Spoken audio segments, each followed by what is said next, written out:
Hey there, time travelers. Before you get comfortable scrolling through your modern feeds, hit that subscribe button, but only if you genuinely enjoy diving into history's most disgusting jobs. Tonight, we're not talking about your average 9 to 5. We're exploring what it was like to wake up every morning in ancient Rome knowing your job was literally cleaning up other people's vomit. And trust me, after hearing this story, you'll never complain about your Monday meetings again. Now, grab a snack if you want, but maybe save it for later. We're about to journey back 2,000 years to discover the most stomach-turning career in human history. If you think your job stinks, wait until you meet the Roman vomit cleaners. Number 1. Welcome to the vomitorium, your new workplace. Picture this. You're a slave in ancient Rome around 50 CE. The sun rises over the 7 hills, and while most people are thinking about their breakfast of bread and olives, you're already dreading what you'll find at work today. Because your workplace isn't a field, a shop, or even a kitchen. Your office is the vomitorium. Now, here's where most people get confused.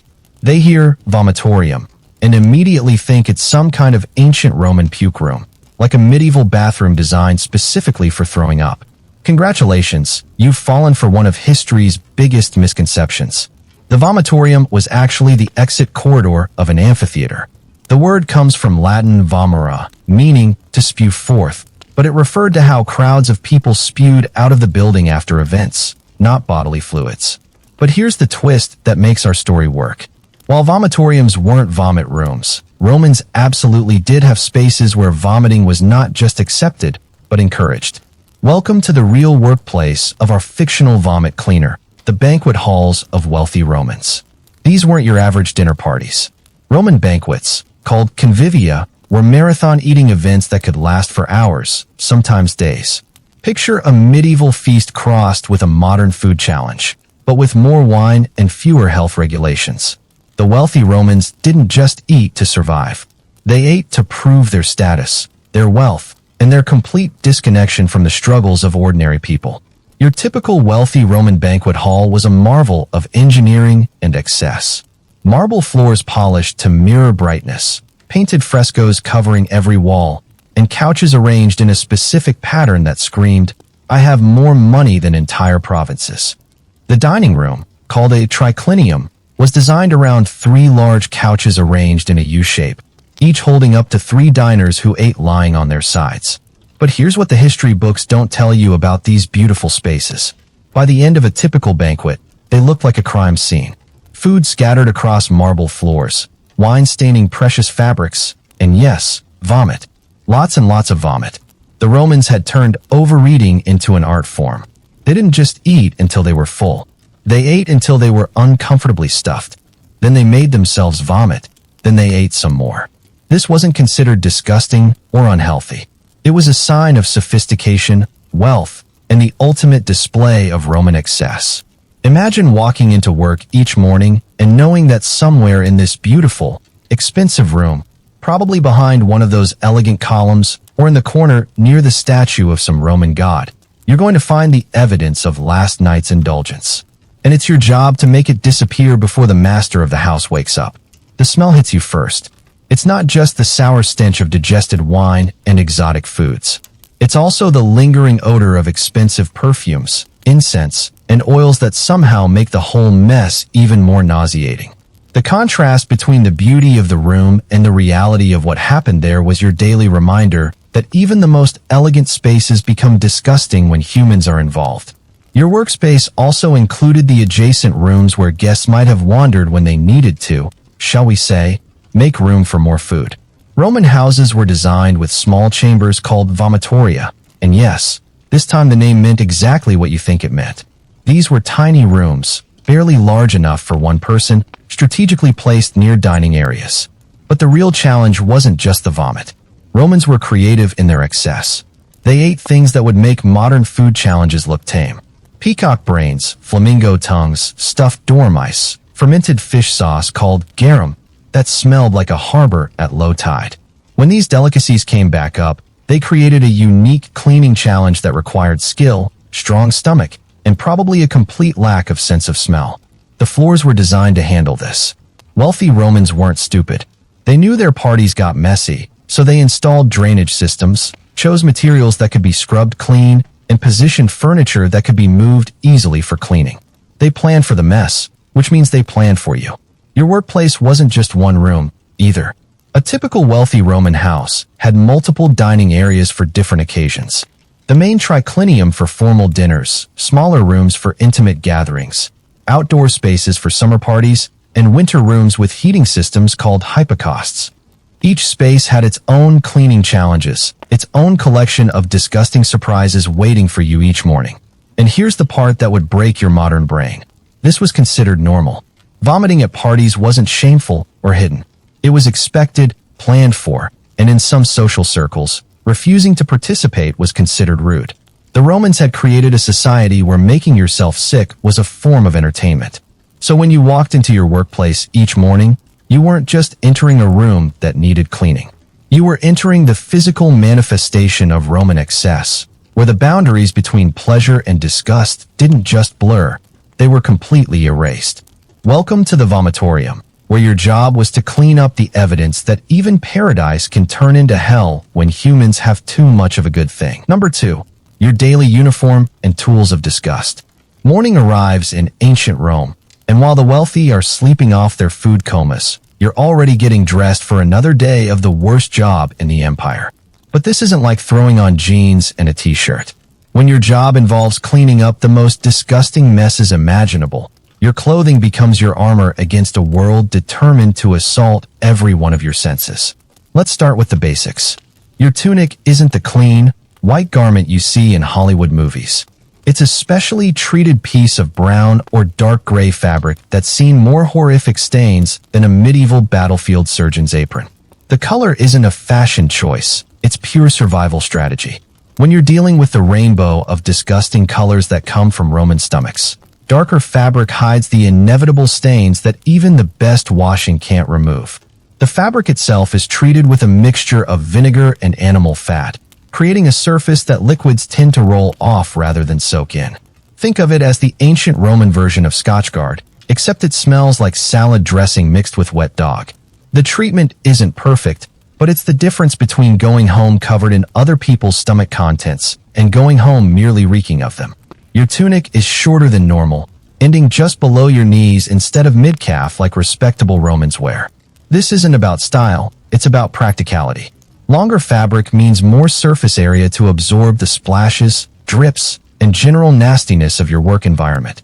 Plus, you need freedom of movement when you're crawling around marble floors, reaching under couches, and contorting yourself into positions that would make a circus performer proud.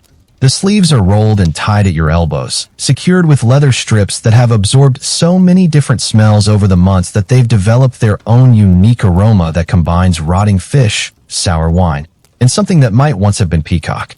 Your arms need to be free and accessible because they're going to be elbow deep in situations that civilized people don't discuss at dinner parties. Now let's talk about your feet. Roman sandals are practical for most jobs, but when you're working on floors that are regularly covered in liquids that range from merely unpleasant to absolutely toxic, you need specialized footwear. Your sandals have been modified with extra leather straps that go higher up your leg, almost like boots, to protect your feet and ankles from splashes. The soles are carved with deep grooves that provide grip on wet marble, because the last thing you need is to slip and fall face first into your work. The leather is treated with the same waterproofing mixture as your tunic, and the sandals are designed to be completely taken apart for cleaning. You can remove every strap, every piece of leather, because trust me, you're going to need to sanitize them regularly. But the real game changer in your uniform is the mask. Before you start picturing some sophisticated medical device, remember we're talking about ancient Rome.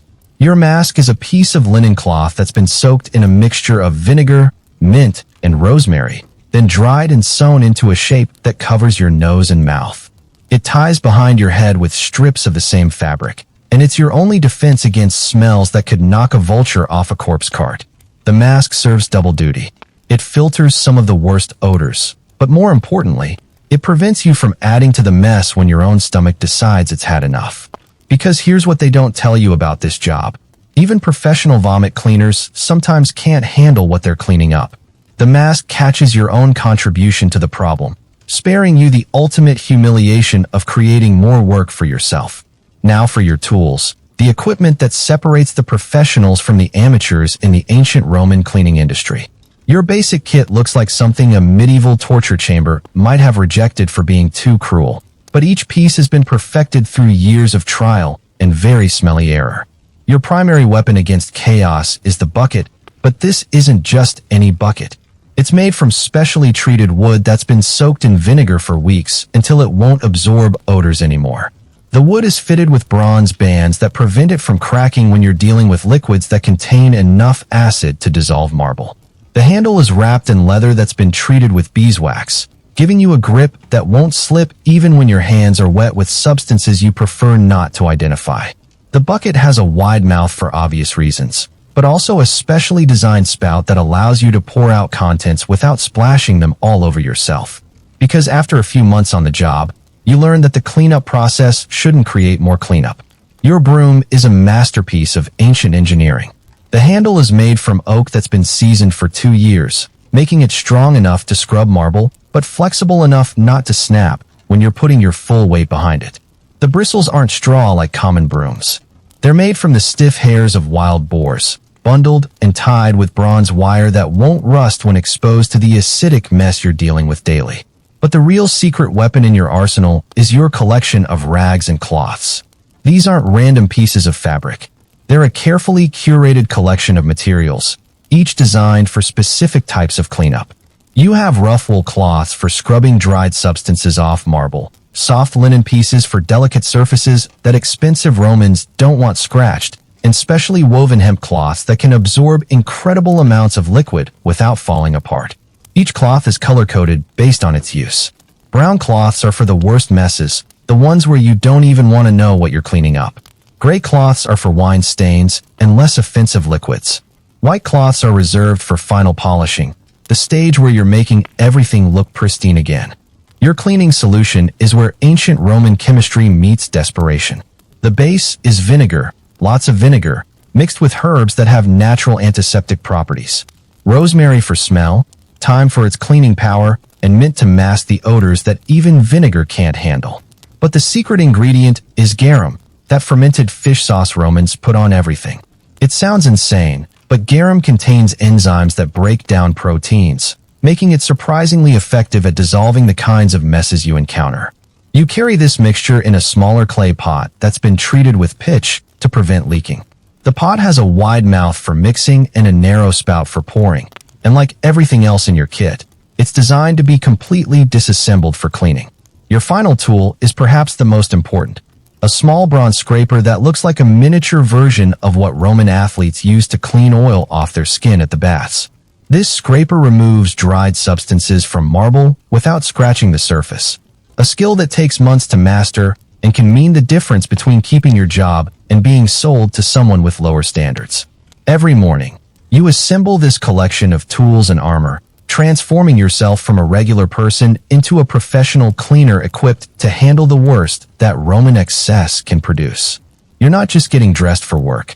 You're preparing for battle against the combined forces of human gluttony, ancient Roman plumbing, and gravity itself.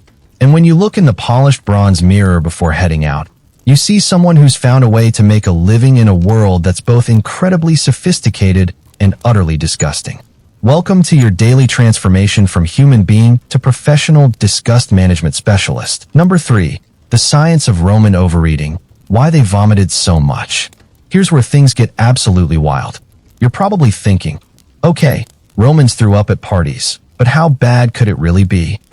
Well, buckle up, because Roman banquets weren't just meals that got a little out of hand. They were carefully orchestrated events designed to push the human digestive system beyond its breaking point, and they did it all in the name of sophistication.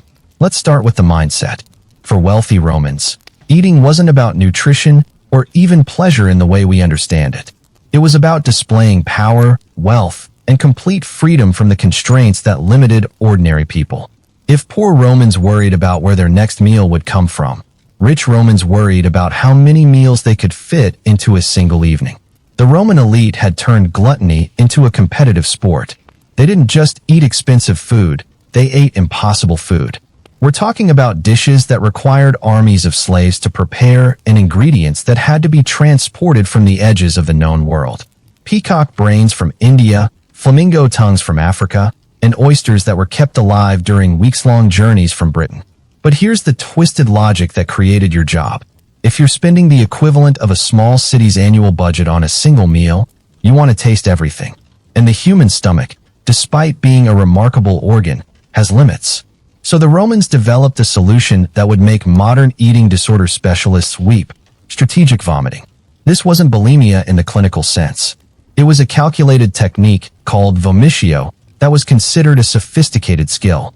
Picture it like wine tasting, except instead of spitting into a bucket, you're emptying your entire stomach to make room for the next course.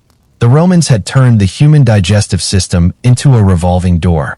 The process was surprisingly technical.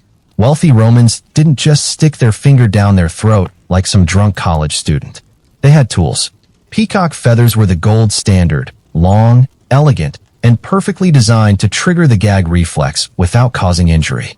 The feathers were often decorated with gold and silver because even vomiting tools needed to be luxurious. But peacock feathers were for amateurs. The real professionals used silver spoons with long, thin handles specifically designed for the purpose. These weren't eating utensils. They were precision instruments for gastric evacuation. Some wealthy Romans had entire sets of vomiting tools, kept in special boxes like surgical instruments. The technique itself was an art form. You couldn't just empty your stomach randomly. That would be wasteful and crude. The goal was to remove the previous course completely while retaining enough stomach acid to properly digest the next one. Romans developed methods for partial evacuation, selective emptying, and even coordinated group vomiting that turned the whole process into a social activity. And this is where your job gets really complicated. Roman vomit wasn't just digested food. It was a complex mixture of the most expensive ingredients in the ancient world, combined with wines that cost more than most people earned in a year, mixed with digestive acids, and whatever herbs or spices the Romans used to aid digestion. Let's talk about a typical banquet progression and what it meant for your cleanup duties. The evening would start with gusttatio, light appetizers designed to stimulate the appetite. Think olives, eggs, honey cakes, and light wines. When Romans vomited this course, it was relatively manageable, mostly wine and simple foods that didn't create complex cleaning challenges. But then came the main courses, the prima mensa, and this is where things got medieval. We're talking about elaborate dishes like stuffed peacocks that were killed, plucked, cooked, and then had their feathers reattached so they looked alive on the platter. Roasted flamingos posed in lifelike positions. Dormice that were fattened in special clay pots and then stuffed with nuts and honey. The Romans were obsessed with dishes that looked like one thing but tasted like another. They'd create fake eggs made from various animal parts, fish that were actually constructed from different meats, and fruits that were carved from vegetables and painted with food coloring made from crushed insects and rare minerals. When these elaborate creations came back up, they created cleaning challenges that required genuine skill to handle. You're not just mopping up food. You're dealing with a mixture that contains gold leaf, rare spices worth more than your annual wages, and ingredients that might be literally poisonous if not handled properly. The wine situation made everything worse. Romans didn't drink wine the way we do.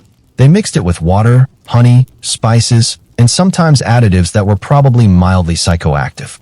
They had wines that were aged for decades, wines that were mixed with seawater, and wines that contained herbs and flowers that would make modern food safety inspectors faint. Roman wine culture was built around excess. They had different wines for different courses, different wines for different times of day, and wines that were specifically designed to be consumed in massive quantities. Some Roman wines were so strong they had to be diluted with water in ratios of 3 or 4 to 1 just to be drinkable. But here's the kicker. Romans also believed that vomiting had health benefits. They thought it cleaned out the body, balanced the humors, and prevented disease. Some Roman medical texts actually recommended regular vomiting as a way to maintain good health. So wealthy Romans weren't just throwing up because they were gluttons. They genuinely believed it was good for them. The social pressure was intense too. If you were invited to a wealthy Roman's banquet and didn't participate in the vomiting, you were essentially insulting your host. It was like being invited to someone's house for dinner and refusing to eat anything. You were implying that their food wasn't good enough, their hospitality wasn't generous enough, and their wealth wasn't impressive enough to deserve the ultimate compliment of strategic regurgitation. This created a cycle of competitive excess that spiraled completely out of control. Roman banquets became endurance contests where the goal wasn't enjoyment, but demonstration of capacity. Who could eat the most exotic foods? Who could drink the rarest wines? Who could vomit with the most style and then return to eating with the most enthusiasm? The really wealthy Romans took it even further. They had professional food tasters who would sample dishes before serving them, not to check for poison, but to describe the flavors so the diners would know exactly what they were about to experience and regurgitate. They had servants whose job was to help coordinate the vomiting process, making sure everyone emptied their stomachs at the right time to maximize the tasting experience. Some Roman banquets had designated vomiting areas, special rooms or corners where guests could empty their stomachs without interrupting the flow of conversation. These areas were often decorated with mosaics or paintings, because even the places where people threw up needed to be beautiful and expensive. The end result was that Roman banquets generated an absolutely staggering amount of vomit. We're not talking about someone getting sick once during a party. We're talking about 20 or 30 people systematically emptying their stomachs multiple times throughout the evening, creating volumes of mess that would challenge modern industrial cleaning equipment. And all of that mess, all of those expensive ingredients mixed with wine and stomach acid, all of that evidence of Roman excess and sophistication, ended up being your problem to clean up the next morning. The Romans had created a culture where making yourself sick was the ultimate luxury, and your job was to make that luxury invisible again by the time they woke up. Number 4, your client types, from senators to gladiators. Working as a Roman vomit cleaner wasn't like having one boss with consistent habits. Oh no, that would be too easy. Your clientele was as diverse as the Roman Empire itself, and each type of client brought their own special brand of disgusting challenge. After months on the job, you could identify your client type just by looking at the mess they left behind. It was like being a detective, except instead of solving crimes, you were solving the mystery of who ate what and how it all ended up on the floor. Let's start with the senators. These guys were the worst, and not just because of their politics. Senators were required to maintain a certain dignity in public, which meant their private parties were where they unleashed decades of repressed excess. When a senator threw a banquet, it wasn't just about food. It was about power, political alliances, and demonstrating that they had enough wealth to literally waste the most expensive ingredients in the known world. Senator vomit was distinctively high-end. These weren't people eating simple bread and olive oil. Their stomachs contained ingredients that had traveled thousands of miles. Chinese silkworms that were considered a delicacy, spices from India that cost more than most people's houses, and wines that were older than some of the slaves serving them. When a senator emptied his stomach, you weren't just cleaning up food. You were cleaning up the economic output of entire provinces. But here's what made senator cleanup especially challenging. Politics never stopped, even during vomiting. These banquets were where deals were made, alliances were formed, and enemies were identified. Senators would continue political discussions while evacuating their stomachs, which meant the vomiting areas became informal meeting rooms where state business was conducted over the sound of retching. Your job wasn't just cleaning up the mess. It was being invisible while they conducted sensitive political business. You had to perfect the art of scrubbing floors while pretending not to hear conversations about military campaigns, tax policies, and which provinces were about to be conquered. One wrong move, one sign that you were paying attention to their discussions, and you could find yourself sold to a much less pleasant master or worse. Senator parties also attracted the most dangerous crowds. These weren't just social gatherings. They were political events where people's careers and lives were decided over appetizers and wine. The tension in the room was often thick enough to cut, which meant the stress levels were through the roof, which meant even more strategic vomiting as people tried to manage their anxiety while maintaining their appetites. Next up, the merchants. Now these folks approached vomiting like they approached everything else, as a business opportunity. Wealthy merchants didn't throw parties to discuss politics or philosophy. They threw parties to show off their latest acquisitions and make deals that would expand their trading empires. Merchant vomit was exotic but practical. These were people who had access to ingredients from every corner of the Roman trade network, But they also understood value in ways that senators didn't. They'd serve expensive foods, but they'd also mix them with local ingredients in combinations that were designed to impress without bankrupting the host. But merchant parties had a unique challenge. They were working events. Business was being conducted between courses, deals were being negotiated during the vomiting breaks, and contracts were being signed while people were recovering from strategic stomach evacuation. This meant the parties went later, the drinking was heavier, and the pressure to keep up with clients from different cultures created a competitive atmosphere that led to serious overconsumption. Merchant cleanup was complicated by the international nature of their guest lists. Romans had strong stomachs, but when you mixed Roman excess with Germanic drinking traditions, Egyptian spice preferences, and British beer consumption, you got combinations that challenged the limits of human digestion. Your job wasn't just cleaning up Roman food. You were dealing with the dietary habits of half the known world, all mixed together and expelled onto expensive marble floors. Then there were the gladiators, and boy, were they a special case. You might think gladiators were tough guys who could handle anything, but put them in a social situation with wealthy Romans, and they turned into nervous wrecks. Gladiators were celebrities, but they were also slaves or freedmen who knew their social status was precarious at best. When wealthy Romans invited gladiators to their banquets, it was partly entertainment and partly power display. Look how important I am. I can have famous fighters at my dinner table. But the gladiators knew they were there as much for spectacle as for company, which created anxiety that manifested in very specific ways. Gladiator vomit was distinctive because of their diets. These were professional athletes whose bodies were their livelihood, so even when they were binge eating at parties, they were consuming massive amounts of protein and carbohydrates. When gladiators threw up, it was often more volume and less exotic ingredients, but the sheer quantity was staggering. But the real challenge with gladiator events was the performance aspect. Wealthy Romans didn't just want to feed gladiators, they wanted to watch them eat, watch them drink, and yes, watch them vomit. It became part of the entertainment. This meant gladiator parties were often more public, more theatrical, and more likely to result in competitive vomiting that turned the whole process into a spectator sport.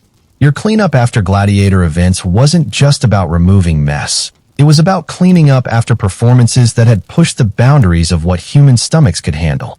Gladiators were competitive by nature, so when they competed in eating and drinking, they often went far beyond what even wealthy Romans considered reasonable. The military commanders were another category entirely. Roman generals and centurions approached banquets like military campaigns, with strategy, planning, and the absolute determination to win. Military vomit was efficient vomit. These were people who understood logistics, supply chains, and the importance of not wasting resources. But military efficiency applied to their partying created its own problems. When a Roman general decided to throw a banquet, it was organized with military precision. The courses were timed, the wine service was coordinated, and the vomiting breaks were scheduled for maximum effectiveness. This sounds like it would make cleanup easier, but actually it made it worse. Military-style parties generated more mess in less time because everything was coordinated for maximum impact.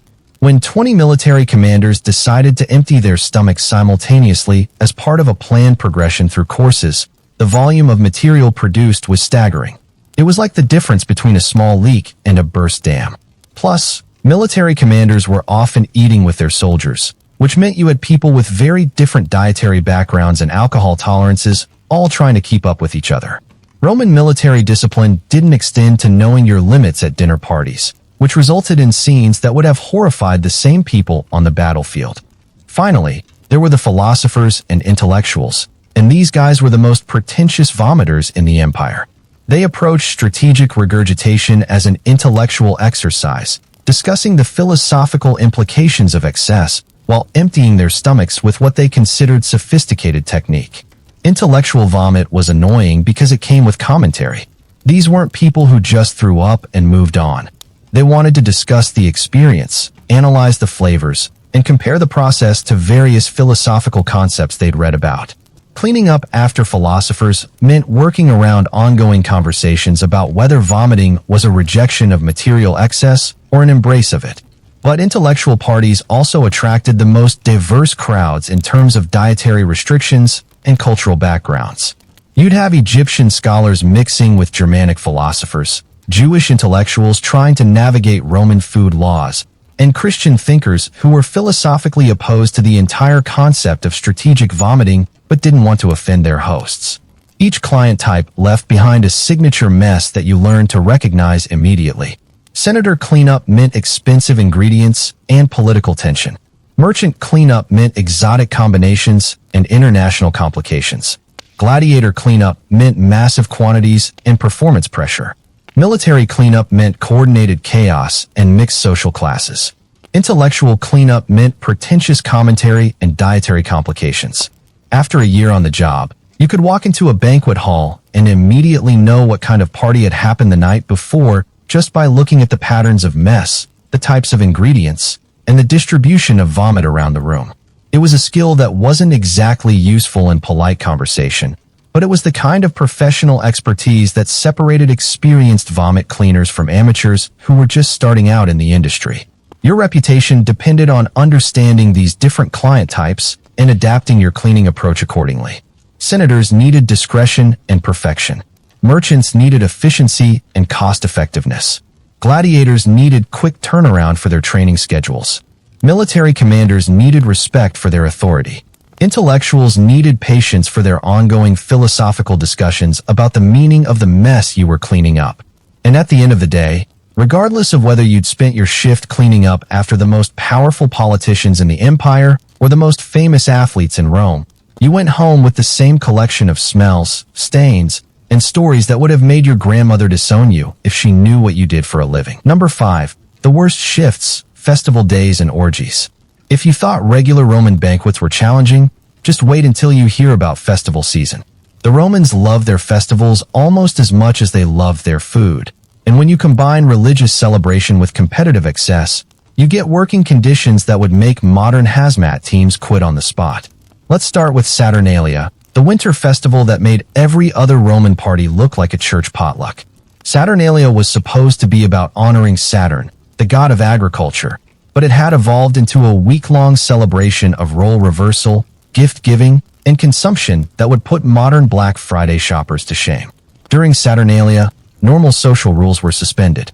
Slaves could mock their masters, masters served their slaves, and everyone was expected to participate in levels of excess that were extreme even by Roman standards. For you, this meant that every wealthy household in Rome was simultaneously throwing the biggest party of the year, which created a demand for cleanup services that far exceeded the supply of people crazy enough to do this job. Saturnalia vomit was different from regular party vomit.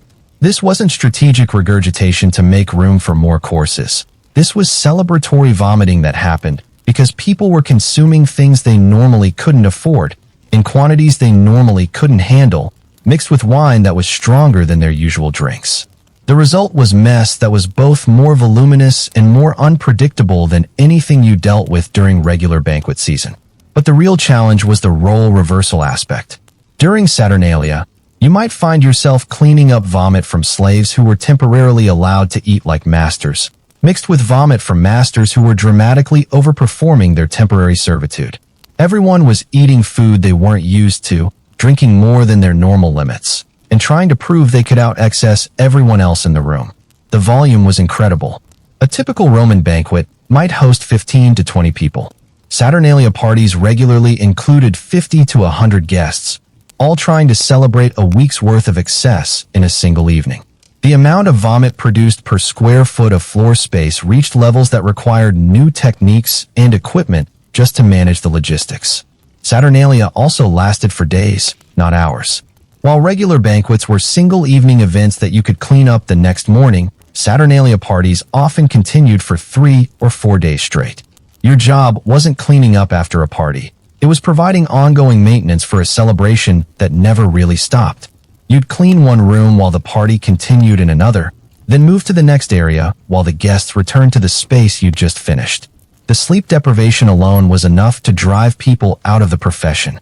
During Saturnalia week, you might get 4 or 5 hours of sleep per night, and that was interrupted sleep because drunk Romans don't operate on normal schedules.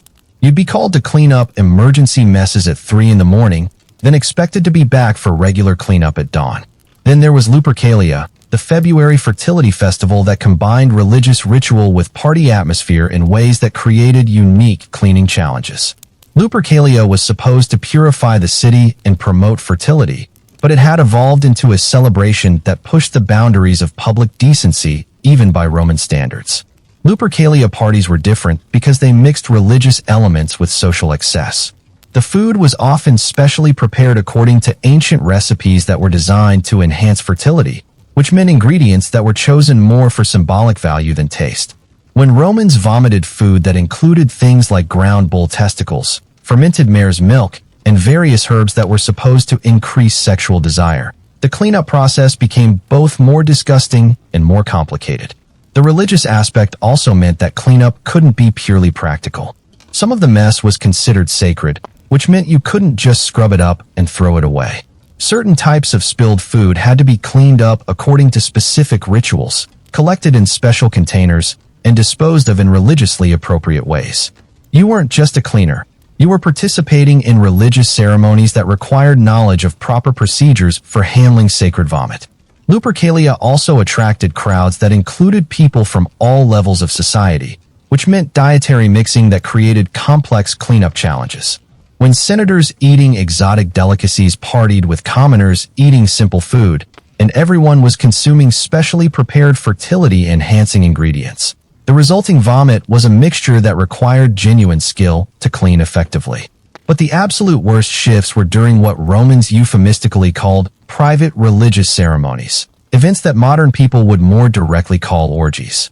These weren't regular social parties that got a little wild. These were organized events where sexual activity was the main purpose, and eating and drinking were secondary activities that supported the primary goal. Orgy cleanup was in a category by itself because you weren't just dealing with food and drink. You were cleaning up after events where people had consumed aphrodisiac foods, drunk wine that was specifically designed to lower inhibitions, and engaged in activities that left behind evidence that went far beyond simple vomit. The food at these events was chosen for effect rather than taste. Romans believed certain ingredients enhanced sexual desire, so the menus included everything from ground rhinoceros horn, imported at incredible expense from Africa, to various herbs and mushrooms that may have had psychoactive properties. When these ingredients came back up, they created cleanup challenges that required protective equipment and techniques that weren't necessary for regular banquet cleanup. But the real nightmare was the scheduling. Regular parties happened on predictable schedules. Senators had their political dinners, merchants had their business banquets, gladiators had their celebrity appearances. Festival parties were chaotic, but they followed the calendar. Orgy season, however, was completely unpredictable. These events could happen any night of the week, often with very little advance notice. You might get called to work at midnight because someone had decided to throw an impromptu celebration, or you might arrive at work expecting a normal cleanup only to discover that last night's small dinner party had evolved into something much more complex. The discretion requirements were also extreme. Regular party cleanup required you to be invisible and ignore conversations about politics or business. Orgy cleanup required you to pretend you hadn't seen anything, heard anything, or recognized anyone, even if you were cleaning up after some of the most powerful people in Rome. Your job security literally depended on your ability to forget everything you witnessed. Romans who participated in these events were often the same people who held public offices that required them to maintain reputations for moral authority. If word got out about their private activities, careers could be destroyed, and people could be exiled or worse. This created a strange dynamic where you were trusted with information that could topple governments, but you were also completely powerless to use that information. You knew secrets about senators, generals, and even imperial family members, but speaking about any of it would result in your immediate death. The physical cleanup was also more complex because these events often involved oils, perfumes, and other substances that were specifically designed to be difficult to remove. Romans used expensive imported oils from Greece, perfumes from India, and cosmetics from Egypt. When these substances were mixed with food, wine, and bodily fluids, they created combinations that required specialized cleaning techniques. You had to learn chemistry without ever having formal education in the subject.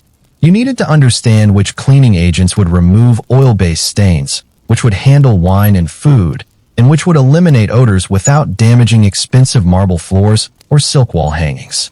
The worst part was that these events often left behind evidence that needed to be completely eliminated before dawn. Regular party cleanup was about making things clean and presentable. Post-orgy cleanup was about making it look like nothing had happened at all.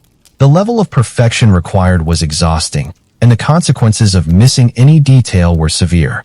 But perhaps the most challenging aspect was the human element. Regular banquet guests might be drunk, but they were usually passed out or at least stationary by the time you arrived for cleanup. Festival parties were chaotic but finite. Orgy cleanup often involved working around people who were still present, still active, and not necessarily coherent enough to stay out of your way. You developed skills that weren't taught in any training program. How to clean efficiently while avoiding eye contact with people who weren't fully clothed. How to remove stains from expensive fabrics while working around occupied furniture. How to empty and clean containers while pretending not to notice what had been in them. The combination of discretion requirements, complex cleanup challenges, unpredictable scheduling, and extreme consequences for mistakes made festival and orgy shifts the most demanding work in an already impossible profession. During peak festival season, the turnover rate among vomit cleaners reached levels that threatened the entire industry. Many workers would make it through Saturnalia, struggle through Lupercalia, and then quit the moment they were assigned their first orgy cleanup. The few who survived an entire festival season were considered professionals who could handle anything Roman excess could produce.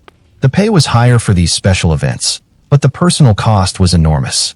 You couldn't talk about your work with friends or family, couldn't seek emotional support for dealing with things that would traumatize normal people, and couldn't even complain about working conditions without risking your life. By the time festival season ended, you weren't the same person who had started it. You had seen levels of human excess that challenged your understanding of what was possible, cleaned up messes that required skills you never wanted to develop, and kept secrets that weighed on your conscience in ways that were hard to describe. But you had also proven that you could handle the worst shifts in the worst job in the Roman Empire. And in a strange way, surviving festival season gave you a sense of professional pride that was difficult to explain to anyone who hadn't lived through the experience. Number 6. Occupational hazards and health risks.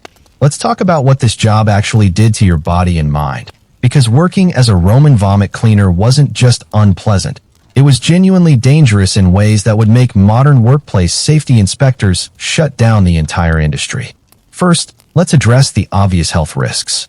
You were spending 8 to 12 hours a day in direct contact with human stomach contents, which meant constant exposure to every disease, parasite, and infection that was circulating through the Roman upper class. And trust me, wealthy Romans were walking petri dishes of international diseases because they were constantly importing exotic foods, spices, and people from every corner of the known world. Roman medicine was sophisticated for its time, but it didn't include any understanding of germs, bacteria, or viral transmission. The prevailing medical theory was that disease was caused by imbalanced humors or bad air, which meant there were no precautions taken to protect workers who were in constant contact with bodily fluids. Your daily exposure included whatever stomach bugs were popular among senators, exotic parasites from expensive imported foods, and diseases that were traveling along trade routes from places like India, Britain, and North Africa. When a wealthy Roman ate contaminated peacock brains from India, and then vomited those peacock brains onto his marble floor, you were the one crawling around cleaning up Indian parasites without any protective equipment beyond a cloth mask. But the disease exposure was just the beginning. The cleaning chemicals you used daily were slowly poisoning you in ways that wouldn't become obvious for years.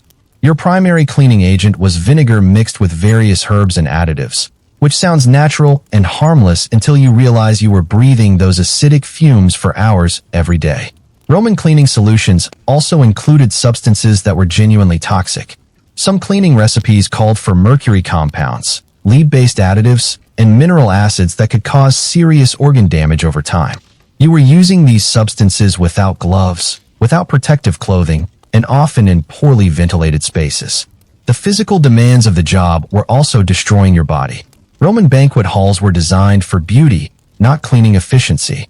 You spent your days crawling around marble floors that were hard on your knees, reaching under furniture that required contortion positions that strained your back, and lifting heavy buckets of disgusting liquid that challenged your shoulder and arm muscles. The marble floors that looked so elegant were actually treacherous work surfaces. When wet with vomit and cleaning solutions, they became slippery enough to cause serious falls. And when you're carrying buckets of acidic cleaning solution and human stomach contents, a fall isn't just embarrassing, it's potentially life-threatening. Your hands took the worst abuse.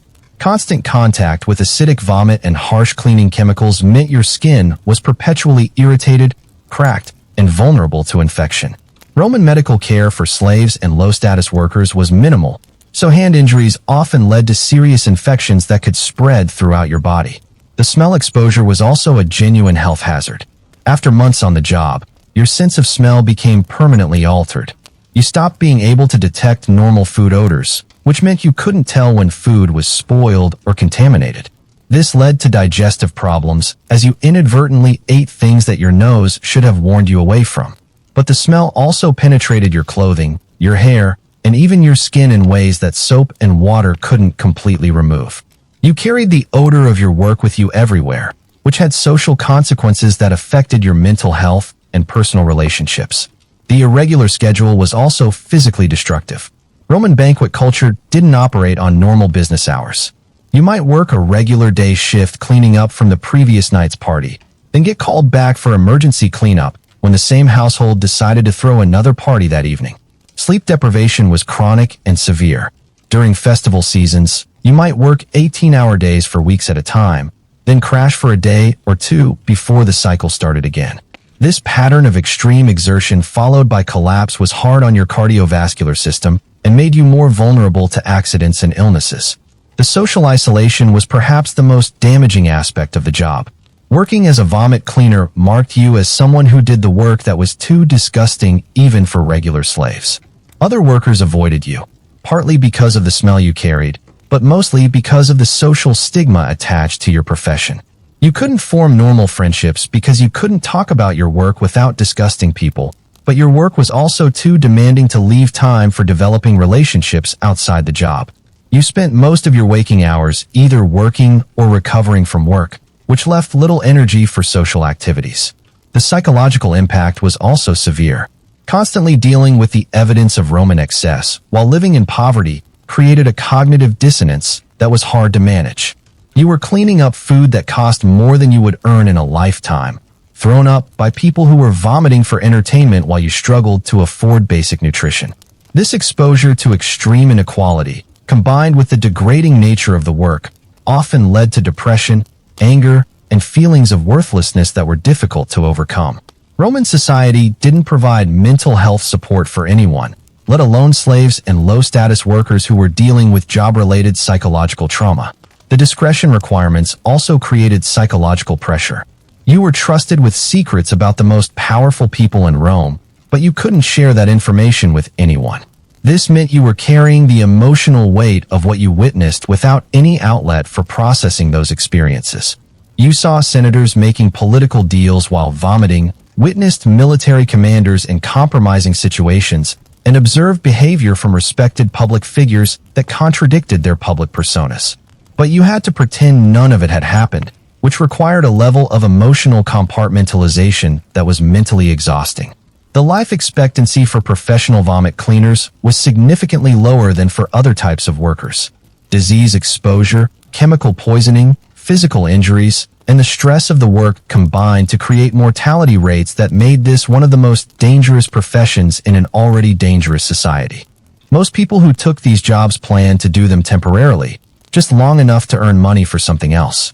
But the work was so physically and psychologically demanding that it often trapped people who became too damaged to transition to other types of employment. After a year of daily exposure to toxic chemicals, your hands might be too damaged for fine work. After months of chronic sleep deprivation, your judgment might be too impaired for jobs that required decision-making. After constant exposure to the social degradation of the work, your confidence might be too undermined to seek better employment. The occupational hazards weren't just individual problems. They were systemic issues that affected the entire industry. The high injury and illness rates meant there was constant turnover, which kept wages low and working conditions poor. The social stigma meant that people who did this work had limited options for career advancement. But perhaps the most insidious hazard was the way the work changed your relationship with food, cleanliness, and human dignity.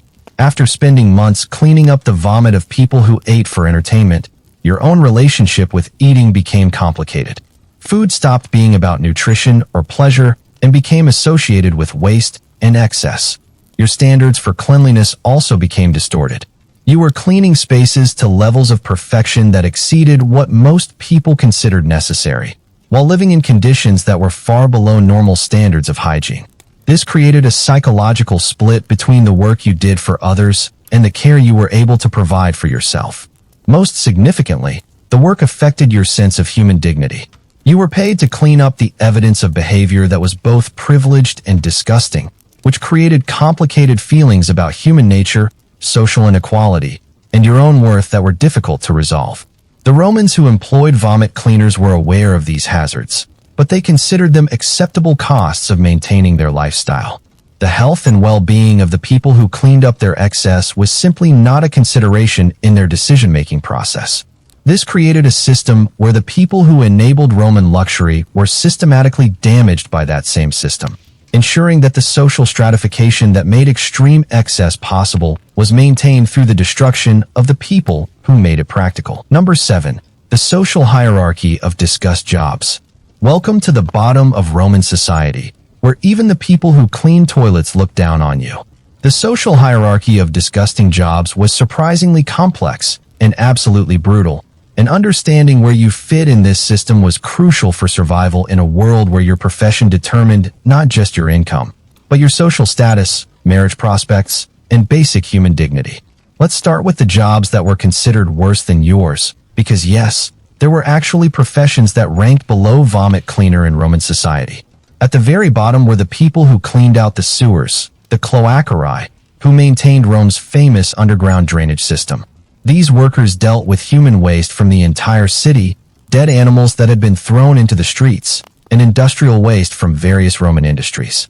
Sewer cleaners were considered so low in social status that they were often recruited from condemned prisoners who were given the choice between execution and working in the sewers.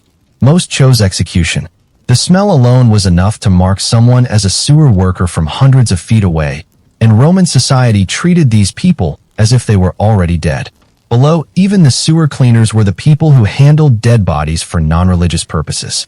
While Roman priests and funeral directors commanded respect for their roles and proper burial rituals, there were also workers who disposed of unclaimed bodies, cleaned up after executions, and handled the corpses of criminals and slaves who died without proper funeral arrangements. These corpse handlers were considered so contaminated by death that they were forbidden from entering temples, participating in festivals, or even shopping in regular markets. They lived in isolated communities outside the city walls and were required to identify themselves with special markings on their clothing so that respectable people could avoid contact with them. But here's where things get interesting. As a vomit cleaner, you ranked above these bottom-tier jobs, which gave you a tiny amount of social status that you could leverage.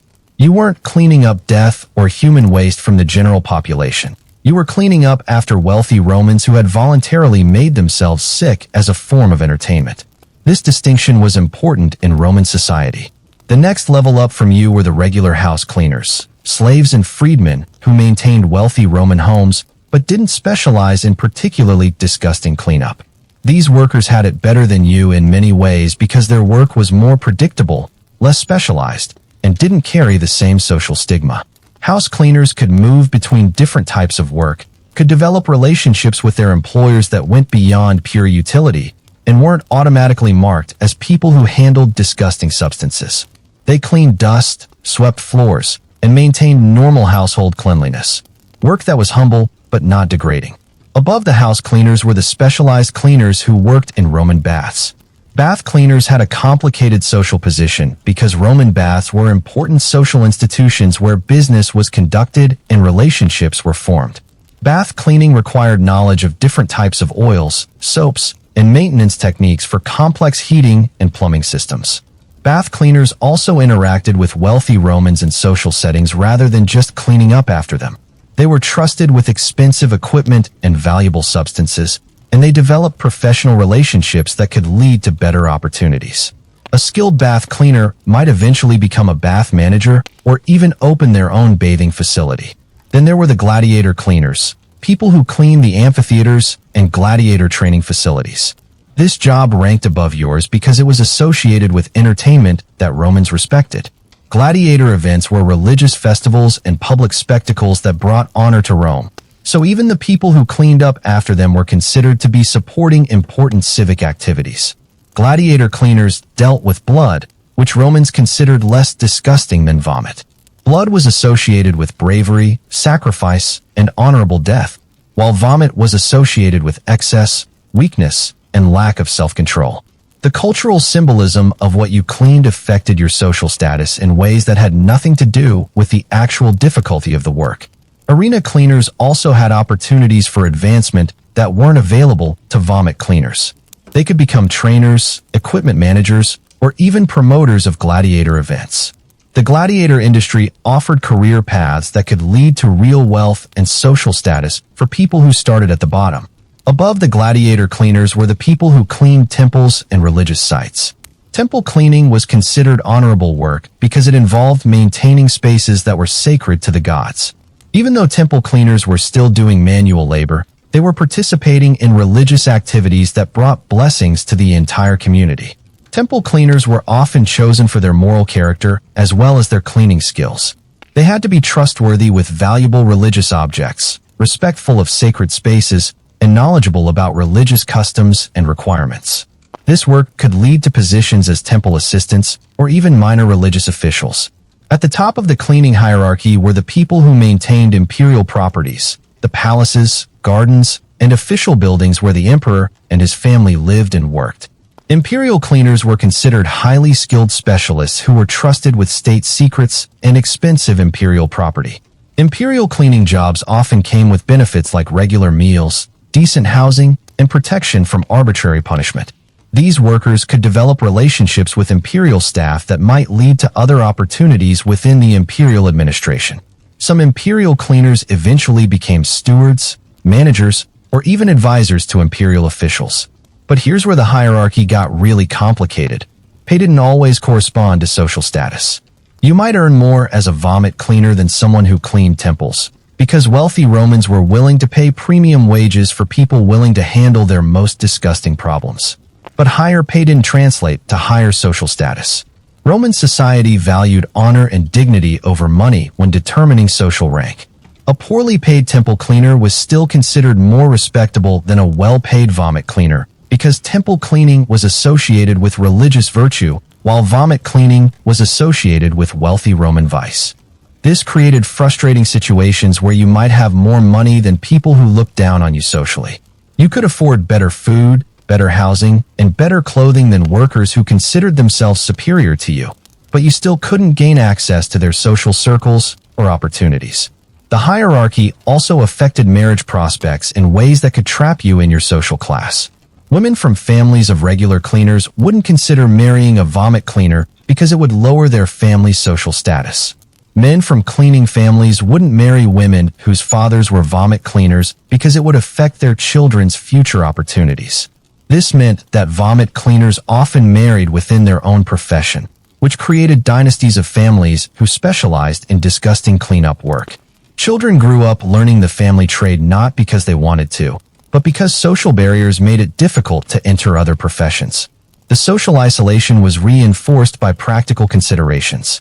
Other workers avoided vomit cleaners not just because of social prejudice, but because the smell and stains associated with the work were genuine problems. You couldn't participate in normal social activities when you carried the odor of your work with you everywhere. But within the hierarchy of disgust jobs, there were also opportunities for leadership and specialization that could improve your status slightly. Experienced vomit cleaners who developed reputations for discretion and effectiveness could become supervisors who managed teams of newer workers. Supervisory positions paid better and offered slightly more social respectability because you were managing other people rather than just doing the cleanup yourself. You were still associated with disgusting work, but you were also recognized as someone with specialized knowledge and leadership abilities. Some vomit cleaners also developed side businesses that took advantage of their unique skills and knowledge.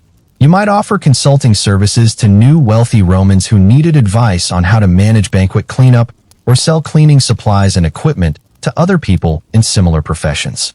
These entrepreneurial activities could provide additional income and slightly improve your social status by demonstrating that you were a business owner as well as a worker. Roman society respected people who could build wealth and create opportunities, even if those opportunities were based on disgusting work. The hierarchy of discussed jobs was ultimately about Roman values and how society decided what types of work deserved respect. Jobs that supported religious activities, public entertainment, or imperial power were valued even when they involved cleaning up messes. Jobs that only served private excess were stigmatized even when they required specialized skills and paid well. Understanding this hierarchy was crucial for anyone working in the cleaning industry because it affected everything from daily interactions to long-term career planning.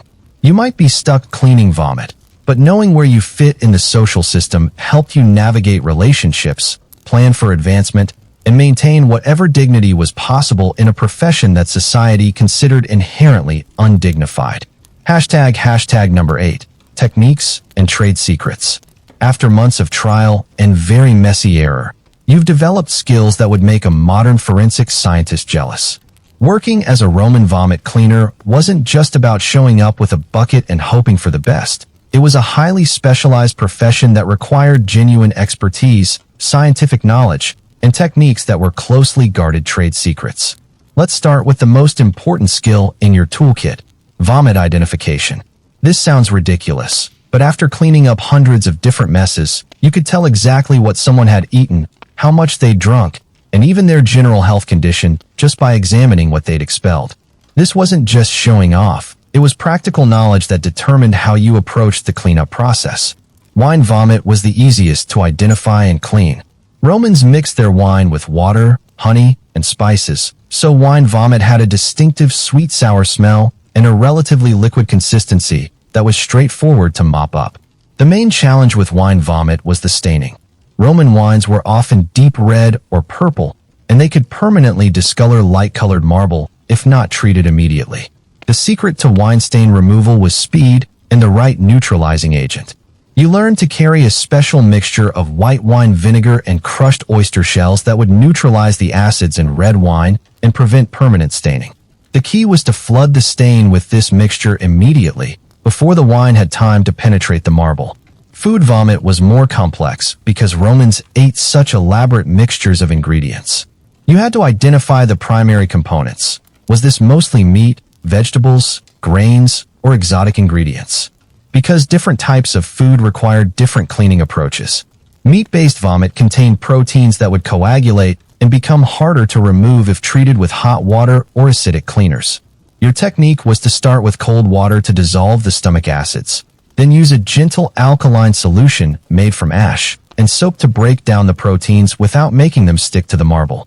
Vegetable-based vomit was tricky because Romans often ate vegetables that had been prepared with oil, honey, or exotic spices.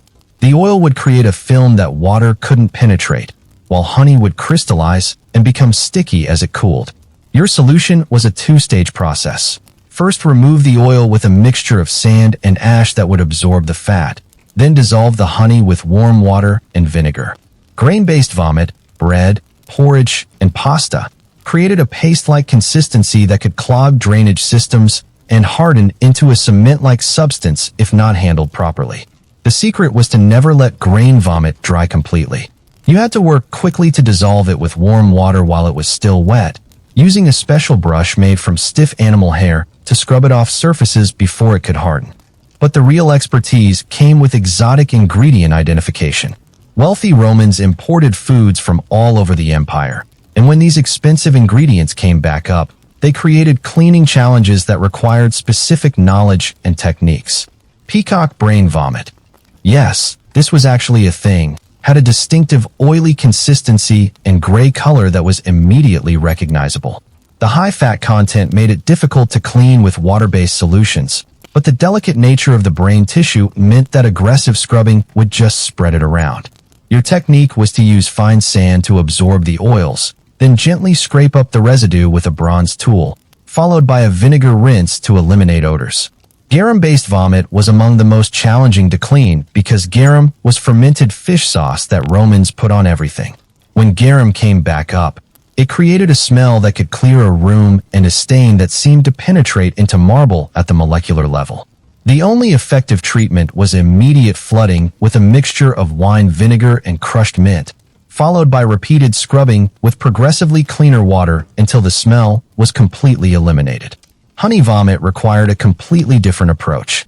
Romans used honey as a sweetener in many dishes, and honey vomit would become sticky and attract insects if not removed immediately. But honey was also valuable.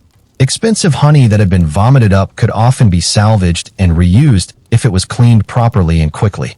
Your honey vomit technique involved careful collection of the material into special containers, followed by a filtering process that separated the honey from stomach acids and other contaminants. Clean honey could be sold to lower-class Romans who couldn't afford fresh imported honey, providing a small side income that helped supplement your wages. The most difficult cleanups involved mixed exotic ingredients that created chemical reactions when combined with stomach acid. Some Roman dishes contained ingredients that would change color, texture, or odor when digested and regurgitated, creating messes that looked completely different from the original food. You learned to identify these chemical changes and predict how they would affect the cleaning process. Some ingredient combinations became acidic when mixed with stomach juices, requiring alkaline neutralizers. Others became sticky or gummy, requiring specific solvents. A few exotic spices would actually become more pungent when vomited, requiring special odor elimination techniques. But technical knowledge was only part of the job. You also had to master the art of efficient cleaning patterns that would minimize the time spent in disgusting conditions while maximizing the effectiveness of your work. Romans expected their spaces to be perfectly clean by morning, which meant you had to work fast without cutting corners. The basic cleaning pattern was always the same. Assess the situation, contain the mess, neutralize acids and odors, remove solids, treat stains, sanitize surfaces, and perform final polishing. But within this framework, you developed shortcuts and efficiency techniques that could cut your cleaning time in half. Containment was crucial. You learned to identify which direction vomit was likely to flow based on the slope of the floor and the layout of the room. Then set up barriers to prevent the mess from spreading to areas that would be difficult to clean. A few minutes spent on proper containment could save hours of additional cleanup. Your neutralization techniques were the result of months of experimentation with different combinations of vinegar, ash, herbs, and minerals. You discovered that different types of marble required different treatments, that some cleaning agents that worked well on floors would damage wall paintings, and that the wrong combination of chemicals could create worse smells than the original vomit. Solid removal required delicate judgment calls. You had to remove chunks of undigested food without scratching expensive surfaces, collect valuable ingredients that could be salvaged, and dispose of waste materials in ways that wouldn't create health hazards or attract vermin. Stain treatment was where artistry met science. You learned to read marble like a detective, identifying the type of stone, its porosity, and its vulnerability to different cleaning agents. You developed custom stain removal techniques for different types of marble, from common local stone to expensive imported varieties from Greece and Egypt. The final polishing stage was what separated professional vomit cleaners from amateurs. Romans expected their marble floors to shine like mirrors, their wall paintings to look untouched, and their furniture to show no signs that anything had happened. This required knowledge of polishing compounds, buffing techniques, and quality control standards that took months to master. But perhaps the most valuable trade secret was discretion techniques that protected both your clients and yourself. You learned to work efficiently while remaining invisible, to forget what you'd seen and heard, and to manage the social dynamics of working in wealthy Roman households without creating problems for anyone involved. These skills were closely guarded because they represented the difference between steady employment and unemployment in a profession where reputation was everything.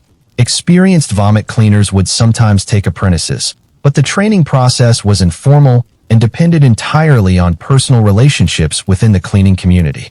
The techniques and trade secrets of vomit cleaning were never written down, partly because most cleaners were illiterate, but mostly because this knowledge was valuable precisely because it was exclusive. Your expertise was your job security in a profession where anyone could theoretically pick up a bucket and claim to be qualified. Master-level vomit cleaners could clean a banquet hall so thoroughly that forensic investigators couldn't find evidence that a party had occurred, work so efficiently that they could handle multiple clients in a single night, and maintain such perfect discretion that they became trusted by the most powerful people in Rome. These advanced skills were what separated temporary workers from career professionals, and they were the foundation for any hope of advancement within the industry. Without mastering the technical aspects of vomit cleaning, you'd never develop the reputation necessary to attract better clients, command higher wages, or eventually escape the profession entirely. Number 9. After hours, your social life and dating struggles. Let's be honest about what this job did to your personal life. It destroyed it completely, then rebuilt it in ways that would make normal people question your sanity.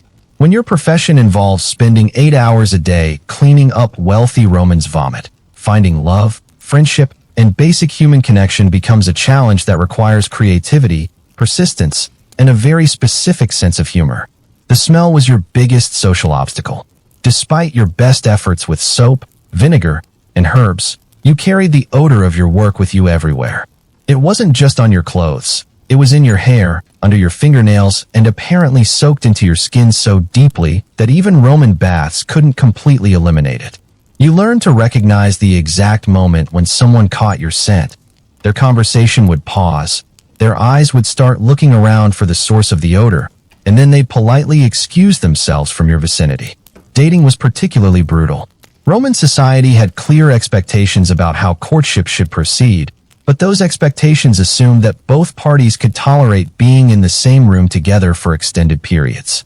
When you asked someone to dinner, they might accept until they realized that the mysterious, unpleasant odor they'd noticed all evening was coming from you. You tried everything to manage the smell problem. You bathed twice daily, which was unusual even for wealthy Romans who prided themselves on cleanliness. You experimented with different combinations of oils, perfumes, and herbs. You even tried burning incense in your living space, hoping that the smoke would somehow neutralize whatever odors had attached themselves to your belongings. Nothing worked completely. The smell of vomit, cleaning chemicals, and human digestive fluids had become part of your personal chemistry in ways that Roman technology couldn't fix. You learned to accept that any romantic relationship would have to survive this fundamental obstacle, which immediately eliminated about 90% of potential partners. But the social stigma was actually worse than the smell. Romans had strong opinions about social status and appropriate career choices, and vomit cleaning ranked somewhere between grave robbing and sewer maintenance in terms of respectability. People didn't just avoid you because you smelled bad. They avoided you because associating with a vomit cleaner could damage their own social standing. This meant that most of your social interactions were with other people who worked in similarly stigmatized professions. Your friend group included sewer cleaners, corpse handlers, brothel cleaners, and other workers whose jobs involved dealing with substances that polite society preferred to ignore. The community of disgust workers was surprisingly tight-knit and supportive. These were people who understood the specific challenges of your profession and didn't judge you for doing work that was necessary but socially unacceptable.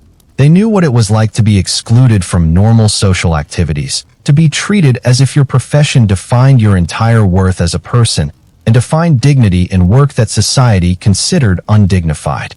Your social activities revolved around venues and events where disgust workers were welcome. There were taverns that catered specifically to people whose professions made them unwelcome in respectable establishments. These places were often located outside the main city, in areas where the smell and social stigma of the clientele wouldn't drive away other customers. The conversations in disgust worker taverns were unlike anything you'd hear in normal Roman social settings.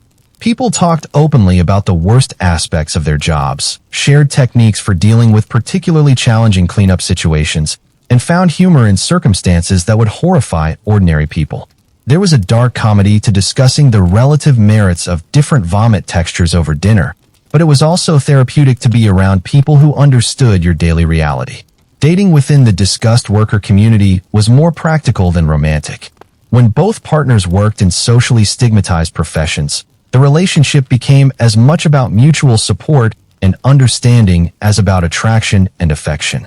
You learned to appreciate partners who didn't flinch when you came home covered in unidentifiable stains, who understood why you needed to decompress after particularly challenging days, and who shared your perspective on the gap between Roman wealth and Roman values. But even within the discussed worker community, there was a hierarchy of desirability that affected your romantic prospects. Sewer cleaners were considered less desirable partners than corpse handlers, who were less desirable than brothel cleaners, who were less desirable than vomit cleaners. This ranking system was based partly on smell factors, partly on social stigma levels, and partly on income potential. As a vomit cleaner, you occupied a middle position in this hierarchy that gave you reasonable dating options within your social circle.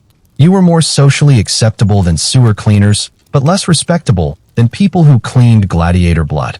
This meant you could potentially form relationships with other vomit cleaners, brothel maintenance workers, or people who handled various types of human waste in non-sewer contexts.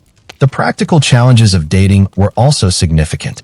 Your work schedule was unpredictable, with emergency calls that could interrupt personal time without warning. Roman banquets didn't follow normal business hours, and wealthy Romans expected immediate response to their cleanup needs regardless of what you might have planned for your evening. This meant that any romantic relationship had to accommodate a partner whose availability was determined by other people's vomiting schedules. Date nights could be canceled because a senator had decided to throw an impromptu dinner party. Romantic weekends could be interrupted by festival season cleanup demands. Long-term planning was impossible because your schedule was ultimately controlled by the digestive patterns of wealthy Romans. Your living situation also affected your social life in practical ways. Most discussed workers lived in housing that was isolated from respectable residential areas, partly because of the smell factor and partly because of social segregation. This meant your social circle was geographically limited to other people who lived in the same stigmatized neighborhoods. But isolation also created opportunities for community building that weren't available to people in more respectable professions. Discussed worker neighborhoods developed their own social institutions, cultural traditions, and support networks that were specifically designed around the challenges of stigmatized work. There were informal clubs where discussed workers could gather to share professional techniques, complain about difficult clients, and provide mutual support during particularly challenging periods. These clubs weren't just social organizations. They were professional networks that could help members find better jobs, negotiate higher wages, and develop specialized skills that would improve their career prospects. The clubs also served as informal banks where members could pool resources to help each other through financial emergencies. When a discussed worker got injured and couldn't work, the club would collect money to help with living expenses. When someone saved enough money to buy their freedom or start a small business, the club would provide additional funding and business advice. But perhaps most importantly, these clubs provided emotional support for dealing with the psychological challenges of stigmatized work. Being around people who understood the specific stresses of your profession was crucial for maintaining mental health in a job that society considered degrading. Marriage within the discussed worker community followed different patterns than normal Roman marriages. Because both partners usually worked in stigmatized professions, the economic partnership was more balanced than in traditional Roman marriages where husbands worked and wives managed households. Discussed worker marriages were often more egalitarian, with both partners contributing financially and sharing domestic responsibilities based on work schedules rather than gender roles. When both spouses understood the demands and challenges of difficult work, they could support each other in ways that weren't possible in marriages between people from different social classes. Children presented unique challenges for discussed worker families. Parents wanted to provide better opportunities for their children, but limited resources and social barriers made upward mobility difficult. Many discussed worker families saved money specifically to give their children opportunities to learn trades or skills that would allow them to escape the stigmatized professions. But children of discussed workers also faced discrimination that affected their opportunities.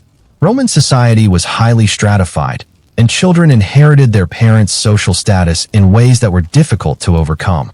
Even children who acquired useful skills might find their career options limited by their family background. Some discussed worker families tried to hide their professional backgrounds from their children's potential employers or marriage partners, But this strategy was risky. If the deception was discovered, it could result in even worse social consequences than being honest about the family's work. The most successful approach was usually to embrace the family profession while working to improve conditions within it. Children who grew up understanding the technical aspects of disgust work could often advance to supervisory positions or start their own cleaning services that catered to the specific needs of their professional community. Your personal relationships also had to accommodate the practical realities of your work environment. Friends and romantic partners needed to understand that you might come home covered in substances they preferred not to think about, that your clothing and belongings would always carry certain odors, and that your work stories were not suitable for normal dinner conversation. But people who could accept these realities often developed deeper, more authentic relationships than those based on conventional social expectations. When someone chose to spend time with you despite the social and practical challenges of your profession, it indicated genuine affection and respect that went beyond superficial social considerations. The ritual of cleaning yourself after work became an important transition between your professional and personal lives. You developed elaborate washing routines that served both practical and psychological purposes, removing the physical evidence of your work while also mentally preparing yourself for social interactions. These after-work rituals often became social activities themselves. Disgust workers would gather at bathhouses that catered to their community, sharing cleaning techniques and socializing while removing the evidence of their daily work. These communal bathing sessions provided both practical benefit and social connection that helped maintain morale in a difficult profession. Dating outside the disgust worker community was challenging but not impossible. Some Romans were attracted to the higher wages that disgust work could provide. Others were impressed by the specialized skills and strong work ethic that the profession required, and a few were simply more interested in personal character than social status. But relationships between disgust workers and people from respectable professions required careful management.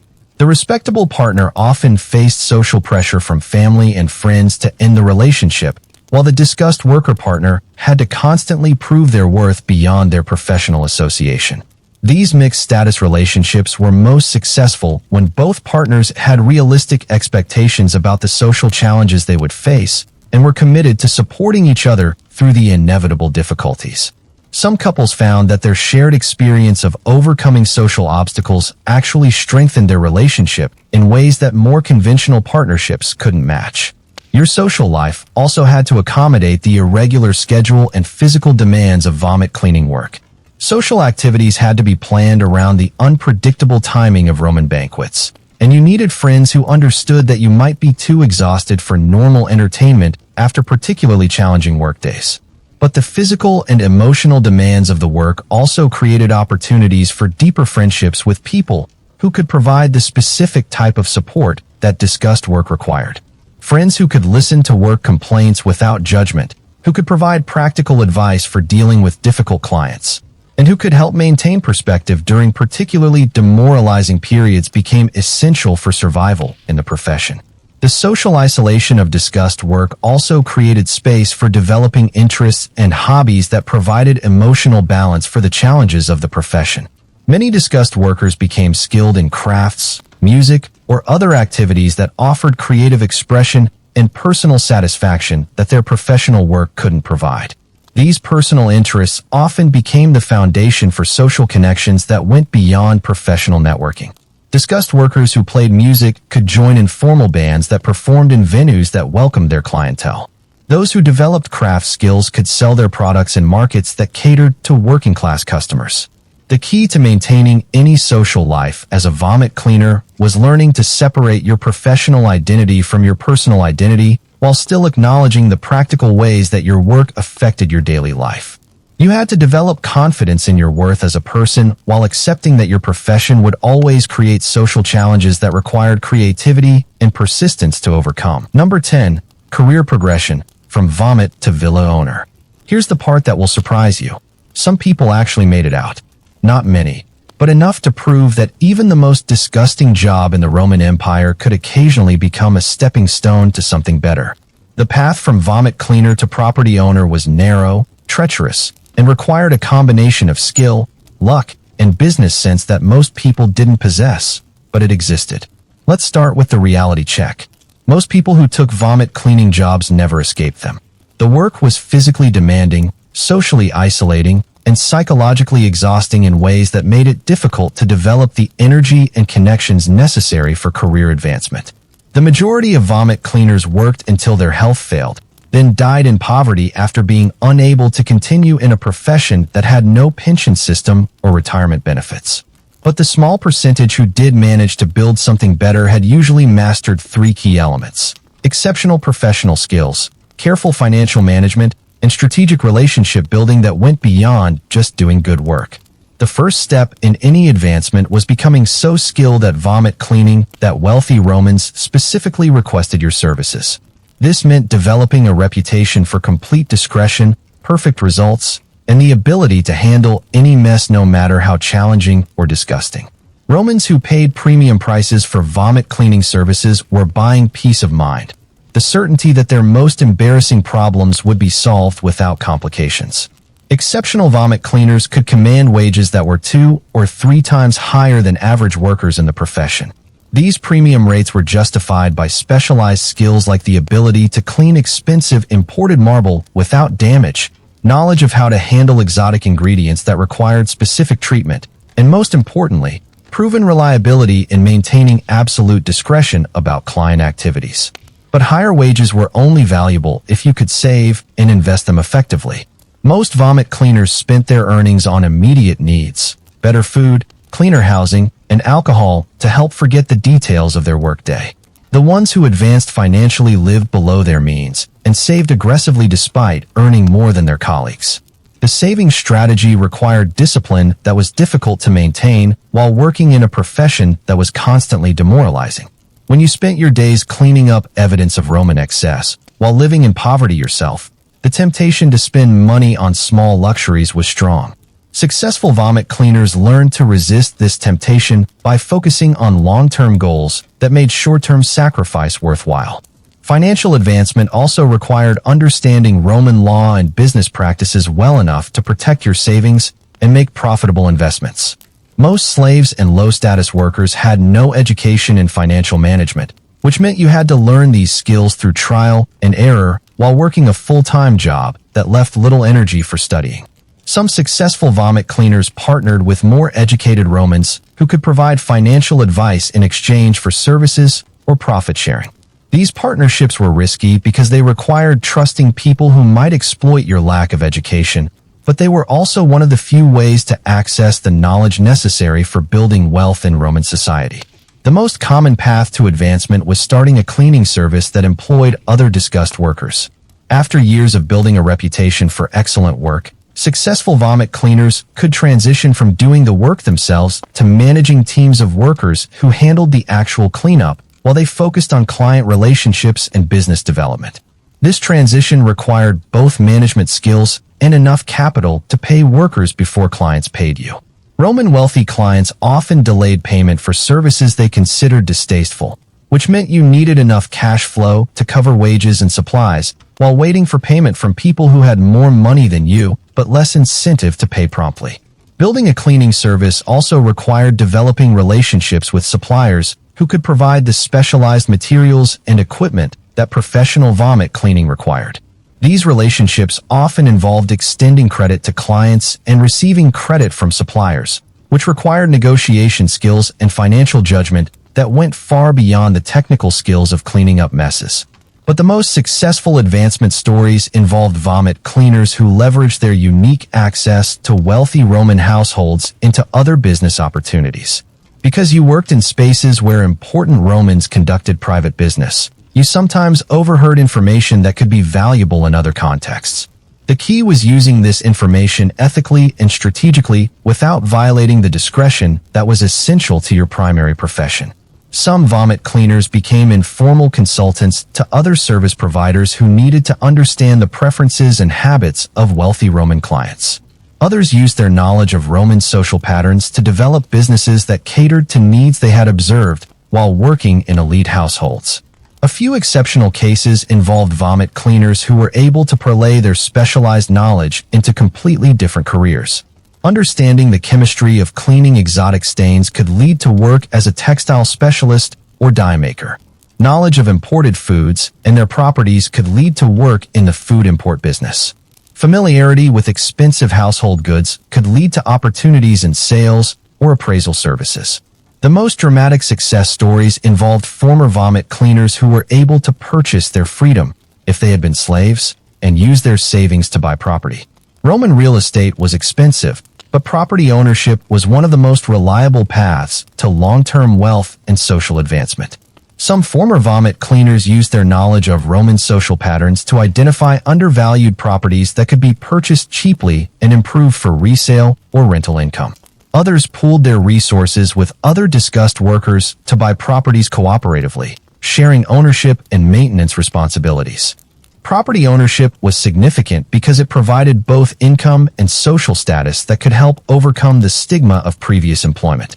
A Roman who owned rental property was a business owner and landlord, roles that commanded more respect than any form of manual labor. The fact that the initial capital had come from vomit cleaning could be downplayed or forgotten as the property business grew. But even successful advancement usually took decades and required sacrificing normal family life, social relationships, and personal comfort during the wealth-building years. The vomit cleaners who became property owners often spent their 20s and 30s living in minimal conditions, working excessive hours, and avoiding expenditures that other people considered essential. The psychological cost of this advancement strategy was significant. Years of extreme frugality while doing degrading work created habits and perspectives that were difficult to change even after achieving financial success. Some former vomit cleaners who became wealthy continued to live as if they were still poor because they couldn't psychologically adjust to their improved circumstances. Social advancement was even more challenging than financial advancement because Roman society had long memories about people's professional backgrounds. Even former vomit cleaners who became wealthy property owners might still face social discrimination based on how they had initially earned their money. The most successful social advancement strategies involved moving to different cities where your professional history was unknown, or gradually transitioning social circles over many years as your wealth and business activities became more respectable. Some former vomit cleaners changed their names or created fictional backgrounds to escape the stigma of their previous work. But a few exceptional individuals managed to achieve both financial and social success while being honest about their backgrounds. These were people who had developed such valuable skills and business connections that their professional competence overcame social prejudice about their origins. The ultimate success story was the former vomit cleaner who not only achieved wealth and social acceptance, but used their position to improve conditions for people still working in discussed professions. Some successful former vomit cleaners became advocates for better wages and working conditions in the cleaning industry, or provided financial support and training opportunities for people trying to advance from stigmatized work. These community leaders understood both the practical challenges and the psychological barriers that prevented most discussed workers from achieving advancement, and they could provide guidance and resources that made upward mobility more achievable for others. The villa ownership that represented the ultimate success for a former vomit cleaner wasn't just about having an expensive house. It represented complete transformation from someone who cleaned up other people's messes to someone who employed other people to maintain their own property. It was proof that even the most degraded work could be survived and overcome with the right combination of skills, determination, and strategic thinking. But villa ownership also represented the completion of a journey that had required sacrificing much of what made life enjoyable for normal Romans. The former vomit cleaner who owned a villa had achieved wealth and status, but often at the cost of health, relationships, and decades of their life spent in conditions that were dehumanizing and exhausting. The success stories were real, but they were also rare enough to be remarkable. For every vomit cleaner who eventually bought a villa, hundreds lived and died in poverty without ever escaping the profession that had provided their only opportunity for employment. The possibility of advancement existed, but it required exceptional people to achieve exceptional results under exceptionally difficult circumstances. Still, the existence of these success stories provided hope and motivation for people working in the most challenging professions in Roman society. They proved that social mobility was possible even from the bottom of the economic hierarchy, and they provided examples of strategies and approaches that could work for people who had the determination and skills to implement them. The former vomit cleaner relaxing in their own villa, being served by their own slaves, represented the ultimate revenge against a society that had tried to define them by their most degrading work. They had not just escaped their circumstances, they had completely reversed them, transforming from the person who cleaned up messes to the person whose messes were cleaned up by others. And there you have it, your complete guide to the most disgusting job in human history. From learning to identify different types of Roman vomit to eventually owning your own villa, we've covered every aspect of a profession that would make modern health inspectors faint. Remember, this has been a work of historical fiction designed to entertain while teaching you about Roman culture and society. The specific profession of vomit cleaner is largely imaginary, but the social structures, cultural practices, and economic realities we've discussed were very real parts of ancient Roman life. If you enjoyed this journey through history's grossest career path, hit that like button and subscribe for more deep dives into the jobs, customs, and daily realities that made ancient civilizations both fascinating and absolutely horrifying. And the next time you're complaining about your Monday morning meetings, just remember, at least you're not starting your day by identifying what a Roman senator ate based on examining what he threw up. Things could always be worse. Thanks for joining me on this disgusting journey through history. Now go wash your hands and be grateful for modern employment standards.